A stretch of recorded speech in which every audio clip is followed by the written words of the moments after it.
So, T, do you have a book yet or no?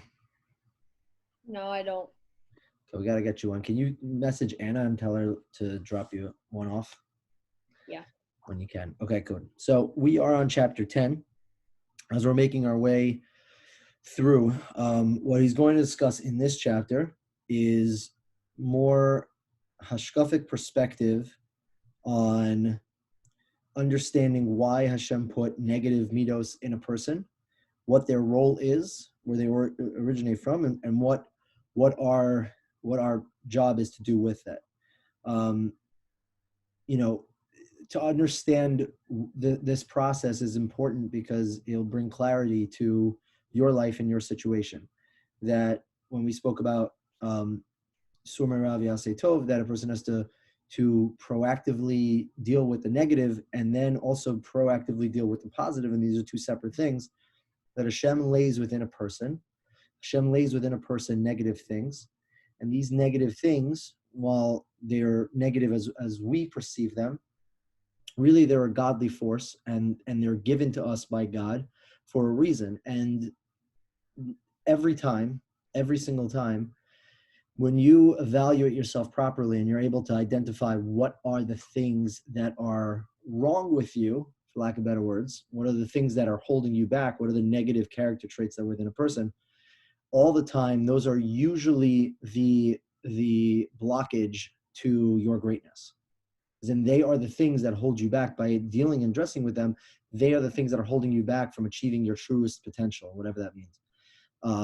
And that is, that's your life's mission. They corrupt anything that you have positive, or even if you're having success in a certain area, you're excelling in a certain area of your life, those negative character traits sort of negatively complement and take away from the things that you can be very good at. Basic example is if you connect with people very easily, but you have an anger issue, your relationships are going to be tainted and destroyed by the anger. It's going to destroy the thing that is your strength, or the thing that God gave you, that, as a tool to be able to use to perfect his world and your mission here.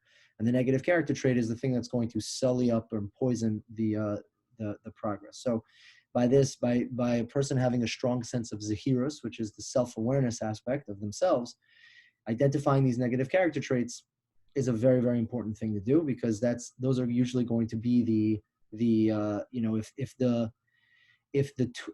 going to come up with a really nice quote right now. If your positive character traits are the keys, the negative character trait is the door. We'll keep it. I like it. Okay, here we go. Chapter 10, we're on page 209. To transform bad minos into spiritual light. People often encounter issues that appear to be contradictory simply because they only view the subject's external manifestation and fail to perpetuate its inner reality. They have delved into the heart of the issue. They would have seen that there's really no contradiction here at all. There are no questions, no answers. Rather, it's all integrated issue that branches off in different directions. Here, too, at this point in the Sefer, I'm sure you have difficulties with what we've said up until this point. Right? There's seemingly a contradiction. You say to yourself, something here doesn't match up. First, he goes to tell me that I can elevate myself spiritually and become a Gedolei B'Yisrael, a giant person for the Jewish people. And even if I don't feel that I possess greatness, or that I'm particularly gifted, by virtue of the fact that I've hidden within me a heavenly treasure house, a special holiness that I'm not even consciously aware of, through physical work and spiritual exertion, it will reveal itself and be elevated. So that's the first half of the book, right? That's where he's talking about the fact that, let's forget about your positive character traits. The fact that you're a Jew, all of chapter 1, which needs to be reviewed constantly, you can never forget how special you are. You can never forget how special you are. That is the number one reason why Jews give up their Judaism and decide to follow in the path of non-Jews and don't follow in the path of Jews, is because they don't think of themselves as special. And the reason they don't think of themselves as special is because they've lost sight of what it means to be a Jew and what they are as a Jew. They lose sight of that, and then they start to think of themselves as everyone else. So therefore, I should follow in the path of everyone else. And that's really where that mistake comes from. So in the beginning of the book, you're telling me that I am so amazing, not even for my positive character traits. I'm such a great guy. I have so many talents and traits. You're amazing just because you're Jewish. You have a soul inside that is a piece of godliness that's hidden within you, and that makes you amazing. That is unbelievable. Right? So that's how he starts off with saying. And then He admits that there are bad character traits within me and tells me that I should improve them. And as special and amazing as you are, you have schmutz in you. You have things that are negative, things that that are stains on your character. So I can accept that I can feel the kedusha within me. Why is that? Why is it that I am deficient and suffering spiritual malady, spiritual diseases? And then where do these negative midas come from? And where are they embedded in my soul as if they are part of a parcel of its nature and I have possessed them within a treasure house of holiness? So it seems to be a contradiction. Hashem made me inherently amazingly special, but also he gave me all these schmutz to sort of deal with. So when you're looking at someone, you're like, this is seemingly a contradiction, or seemingly it looks like two opposites are working in one function. So he spends a couple of paragraphs explaining this, but we'll explain it outside just so that we get a better sense of what he's talking about. And he understands not only ourselves, but the sort of the genius, the makeup of human beings that God did. God is very, very brilliant in the way that he did it, and we'll have a better understanding of the process. But as we said, our only issue is a contradiction if you look at it superficially. We, however, cannot remain with the external layer. We cannot achieve our purpose in life with it alone. All that we've discussed about improving our character traits until now, how to restrain them, how to conquer our negative behavior so that we don't destroy ourselves or others through it, will not suffice if we want to achieve our true purpose. What we ultimately have to do is transform those negative character traits into beacons of light to spiritual bonfires that will enable us to serve our Creator. We must take our entire internal being and mold them into a holy chosen nation, a kingdom of nobles, and Hashem wants and stipulates us from the onset. So let's get a little deep here for a second. The spiritual things that are wrong with you are really agents of Hashem, right? The fact, if a person's born and they have an intrinsic means in and of itself, it's there by your nature. A person has these intrinsic negative character traits. These are functions, these are really given to a person by God. If a person has jealousy or laziness, short temper, apathy, whatever the list goes on of whatever it is that we personally deal with, these are agents of God that God gave. Now, we know a famous thing about teshuvah, or when a person does teshuvah for something that they did wrong, that the avera is transformed into a positive thing. So what he's saying here is this. There's two things. One is the same idea works for your negative character traits. If a person has an issue, if a person, let's say, is an angry person, it's not like you've eradicated anger from within you. On a superficial level, yeah, you've conquered it, you've beat it, you've worked hard on it. But really what's going on is by conquering the anger, you're turning that thing that God put into you to become, because what it does, it unlocks for you then so much greatness, and it becomes an actual blessing. Why? Because it's from God. God designed, right? It's going back to that debate whether or not the Yetzer Hara is truly evil. The Yetzer Hara is an agent of God. It's literally a servant of God who is going and is doing his thing, and it can actually help a person reach their greatness. So too, the aspect of that it's not that you get rid of the bad midah, but the bad midah, by working on it and conquering it, turns into what he says, a spiritual bonfire. That victory fuels a person tremendously. The second thing is what is the reward? What happens when you work on your negative character trait? When you really start to see yourself not doing the thing that you know is bad, when you stop doing it as much and you start to change your personality as a whole, right? You struggle from anxiety or worry, and you worked on it with your emunah to become better. You find yourself to be completely lazy and lethargic, but you find yourself getting yourself woken up more and moving and all these different things.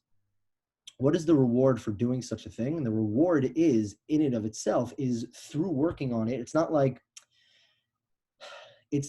just like if you take something out and then you want to put something good, so you work on something good and you put the good in. The taking out itself is the reward. The work that you're putting into working on a specific midah is actually strengthening you. The reward is in and of itself, as in the effort you put in to take care of the negative midah is actually inherently making you stronger as a person and making you good, making you better, right? While it doesn't mean that now you don't have to work on the good things, but it's building your strength. The effort that you're taking by removing it from you is conditioning you in a positive way as a person. So these are agents of Hashem. And that's why it's not that he's saying, I like the lashon, I like the words that he uses. It's not that we've just taken out negative character traits and spiritual diseases. We've taken the bad and we've transformed it into a spiritual bonfire. It lights me up, it motivates me, and it empowers me as a whole. And that's a really important thing for a person to understand, because then they're not going to get discouraged by it. They'll get motivated by it, but they'll also realize that it's not one of those remedial classes where you're taking it just because you need to take it in order to get to a class where you can get credits, but you're taking the class is actually earning you credits also for you college-minded people. Can't think of another good example, but do you understand what I'm saying for the most part? Yeah, okay. Okay, because that's really, really important. Although human intellect, which views things superficially, sees our character traits as negative, Hashem sent us the Baal Shem Tov, Tzatzal, the Besht, who is the founder of the Hasidic movement. And Hasidus is all about really diving into non-superficial things, into the depths, into the inner depths of each person. Right? The fact that there's that spark of godliness inside you is a reoccurring theme in Hasidus, that every Jew has that spark of greatness within himself. So the Baal Shem Tov is the founder of Hasidus, and the Piazetzna, the Yesh Kodesh, is also a Chassid. So a holy man of God and his disciples who followed him and illuminated the Jewish people, and they taught us that character traits of Jews are intrinsically holy. So there's right there, that idea. He's going on the deeper level. When we say a bad character, it's not a bad character trait. Nothing about you is bad. Right? Nothing about you is bad. Now you say, oh, but I'm such a this person, I'm so jealous, I'm so whatever. If you look deep beyond, right, we're going to call them bad just because they're seemingly bad to us. But if you look on the deeper level, it's actually a good thing. God didn't make a mistake and messed up, and while he was in his chemistry lab, he dumped some jealousy into you, and whatever. But it's good, so we'll just send it down there anyway. That's not what happened. Right? There was an intentionality in putting these things into you specifically, and they serve a good purpose. And while they are perceived as bad by us, deep down, really they come from God. They're agents of God. In which case, that makes them have kedusha as well. They have some people, like it could be bad for them because they don't know how to overcome their thing. Like, let's say they're an angry person, they don't know how to control their anger, and like that, for that person it could be bad. But like others, if they know how to actually take it away, like step by step, like try to control yourself step by step, then it could be good for them. But for others, it could be bad. For sure, but it by itself, it's a good thing. As in, when a person does bad with something that's good, as in ignore it and think it's just a part of them, then that's what you were saying, that it eats them up and it destroys them, right? So it's not really bad. I mean, and it's a broader understanding of life in general, that everything's from God, and even the bad things in life that we think are bad, a lot of the times, really, God doesn't want to just torture you as a person. He's putting you through something because there's something for you to learn. That's why when people are like, yeah, my life totally changed around, it was ever since that time, and they'll say something that sounded really, really bad, but they don't look at it as bad. Now they look at it because they used it as, it was an agent of Hashem, a servant of Hashem, and they used it for what its purpose was. So he's saying you could similarly look to in the same way, but Hashem doesn't create evil. He creates potential for evil through free will. So if he gives somebody, let's say, anger, he makes somebody a naturally angry person, right? That's a good thing. That's a gift on a deeper level, right? Obviously, when we're talking about just basic character development, we're going to say, no, this is bad, this is a disease, right? Because of the way that it can eat away at a person.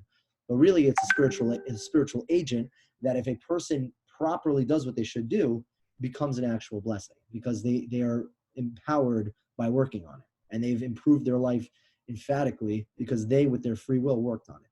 But it's all perspective. If people have the mind of the perspective of knowing that everything's from Hashem, and the perspective to be a growth-oriented person, then, like you said, see, those are the people who are going to excel. Those are the people who are going to be, okay in life. And the ones that don't, the ones who are in absolute la-la land, who have no clue what's flying, right, who just go with the flow in life, those are the ones who get swallowed, and unfortunately, it does tear their life down completely.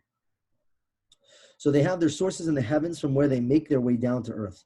It is only in this world, in the physical body which exists in this world, that their appearance changes. They appear to be negative, even if we don't know how to utilize them, if we do not know how to utilize them properly. That's the ikar right there.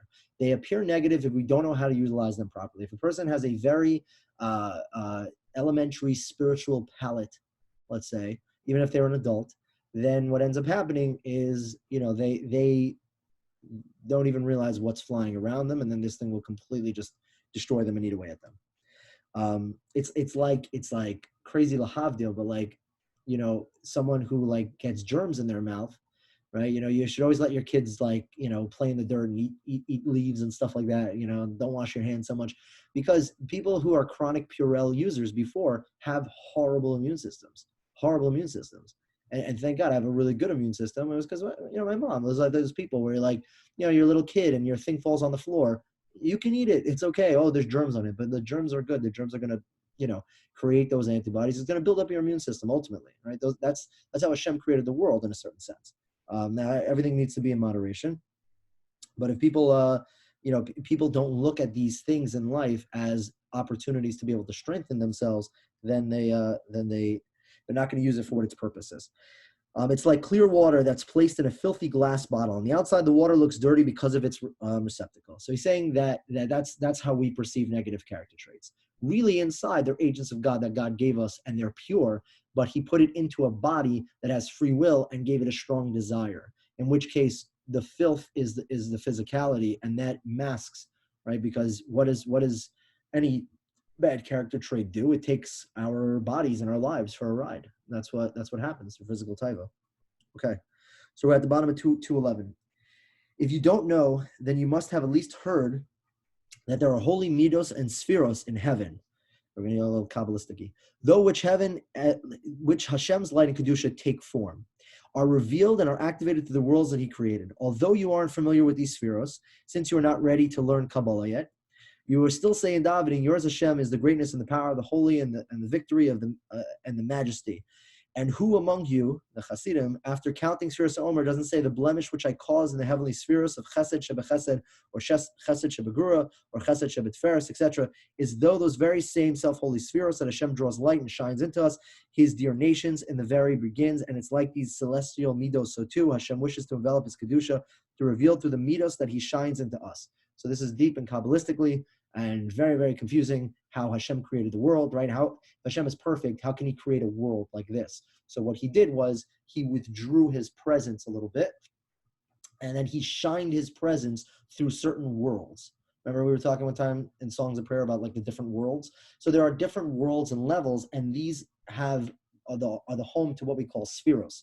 There are 10 spheros, and there's this bottom 7 are the ones that we do on Spheros Omer. But Hashem shined his light through the Chesed, and then Chesed broke, and a lesser, dimmer, so to speak, presence of Hashem went into Gvura, and then that sort of made its way down until we can have this world today. In the same way that we refer to these spheros as like sort of breaking. It was like overwhelmed with godliness, and then what seeped through to the next level, the next world. Extremely confusing and Kabbalistically, but that's what he's saying here. In the same way that like these spheres are breaking, but God's light is shining through within these midos, is the same way that they're all sort of manifest themselves here on this world, but they're all originally God. It's all God. God is one. These different things really are all one. That's why it gets extremely confusing, because it breaks the laws of physics as we know it, and it's hard for the human mind to really comprehend what's going on with this sort of. The long story short is the midos that manifest themselves on this world really are all godliness, and God doesn't create evil. God creates potential for evil with free will. He gives free reign to human beings to be able to act in the way that they want, and human beings can certainly act in evil. But in and of itself, these things are still pure and agents of godliness. The midah of chesed that we have within us is a derivation of the celestial midah of chesed, of Hashem's love for the Jewish people and the angels' love for the service of Hashem, as we say in the Shachar's prayer, and loving grants permission to one another. Likewise, we should utilize the midah of chesed only for sanctified purposes, such as loving for Hashem, his holy Torah, and Klal Yisrael. We employ the midah of gevura for truly fearing Hashem. We're not talking about the dormant chesed and gevura. These are the two not main, but these are the two conflicting spheros. Chesed is giving, and is the right hand, and din is judgment, which is the left hand. And together, when they combine together, that creates not netzach. I forgot a separate sphere that sort of has a mix between the two. But without the mix, one becomes more manipulated than the other. It's worth mentioning that chesed could also be used in a negative way, and so can din. Right? If you have judgment without mercy, without rachman, which is chesed, then din becomes perverted. And if a person's giving too much, I mentioned it before that Gemara talks about a woman who's too overly giving will end up becoming very promiscuous. She'll end up going and acting very, very immodest because she doesn't have boundaries on her chesed. So any midah, if it's taken too far without balance, can also be, in the hands of humans, can turn out to be a negative thing. What do you mean by the promiscuous? Like, You know what promiscuity means? No. It's what's a clean word for it? Can I just say it? Yeah, I think I know what it is. Is it like a prostitute? Yeah, but not like one for money. Like, that girl in the club. Yeah. You're like, oh my God, that's like the sixth one tonight. Yeah, that one. That's what it is, and it makes sense, right? A girl naturally wants to be giving. They want to be giving and giving and giving, and that's one form of giving towards a guy, right? And that should be saved, obviously, for your husband. But if a girl is a very giving person, that is a one way to express that giving, and it could be very dangerous. So and it could sometimes come from a very good place. Guys come from a place of animalistic desire, but sometimes girls come from a place of chesed, believe it or not, and that to them is is their contribution to society. And it's not a good contribution, but that's what happens when when midos aren't. But it doesn't mean that chesed is bad. I even heard something crazy, but it kind of makes sense that Jews naturally have that midah of chesed within them. So why do you find all those liberal Jews, not the ones who want to actually like destroy Judaism and like uproot Torah? Like there are some of those schmutzes out there, like Sanders and whatever. But there are certain Jews who are just like white, secular, old country club Jews, and they are hardcore staunch, and they're all on board with all this social justice garbage. And it comes from a good place. It's coming from a place of chesed. They're just really misinformed. They don't have God to create structure in morality of what's right and what's wrong, but it's coming from a place of they want to make a world a better place, even though they don't realize that it's not actually doing that, but that's where it's coming from. So even positive, negative like traits can be used in a negative way if it's dealt irresponsibly, but it doesn't mean that there's something wrong with chesed. Chesed is still always going to be pure because it's still a function of godliness, but it's just given into the hands of those who have free will, and we can sort of do what we want. We have the ability to do what we want with those tools that we were giving. If anyone wants to know more about the Spheros and all that Hasidus stuff, I have some books, but they're extremely tedious. You learn Kabbalah? What? You learn Kabbalah? No. Then how do you know all this? Know what? Like all these worlds things. No, that stuff. You ever go into a shul and you ever see the picture that it says like Hashem's name, and then it's like it looks like it's like on the top, and then it splits into two. Yeah. And then there's like a box on the bottom. That is the Kabbalistic symbol of the Sphirot, of the creation of the world. It's basically it's how God created, because it's a good question. If God is God, and God, like when God spoke to us at Har Sinai, right? We all dropped dead because we couldn't handle God's presence. So how did God create a world where he's here in this world and we're not dropping dead every second? He had to limit himself. He had to like mask his presence. So that just can't happen like this. There was a whole process of how God can get to a place where he could create a world where he's in this world, the Shekhinah's here, but he's here in such a hidden way that we can exist and survive without sort of dying. And the world was created through attributes of God. It's our way of understanding who God is and his attributes, how he operates. And we, with the godliness inside of us, how do we relate to God? We look at our attributes and we recognize how we're similar and how we can connect. So it's all Kabbalah stuff are real? I mean, yeah. I heard something weird. I don't know like what was it about, but like it was like about like chickens, like something with chickens, and like people are scared probably of it. demons, little babies with Yeah. yeah, there's in the Shadim in the Gemara that it talks about. Yeah, mysticism is very cool, but it's I don't find it to be as relevant now because we are so drenched in the physical that the more we move towards a physical reality, the further away the spiritual forces, the power in this world gets, so to speak.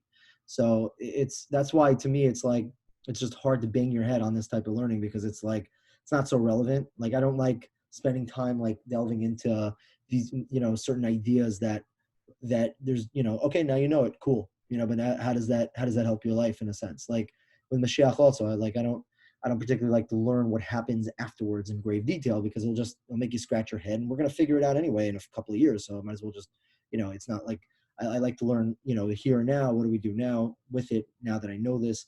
If it helps connect us to God, if it helps build our relationship with God, some people are very, very into it. I, for one, am not. And, but it's engrossed. The Hasidic movement was an evolution from the Kabbalah movement that started really in the 16th century with the Arizal and Svat. 200 years later or so is when Hasidus came out of it, because if you want to focus on the inner essence of a person and the beauty of their neshama, that's a deep spiritual idea. That's diving into not on the surface. So there's a lot of beauty in that, in terms of Hasidus, and recognizing what we say, the Pintele Yid, that the neshama has such tremendous power that's inside every single person, which is true, and that is something that is relevant and connectable too. But anyway, if you want, I mean, I could show you some books, but Kabbalah is not just something you just pick up a Zohar and start learning. It doesn't work that way. You have to be a certain age, right? Yeah, technically, but even so, you got to just be like I had in yeshiva, I learned with one of my rebbeim.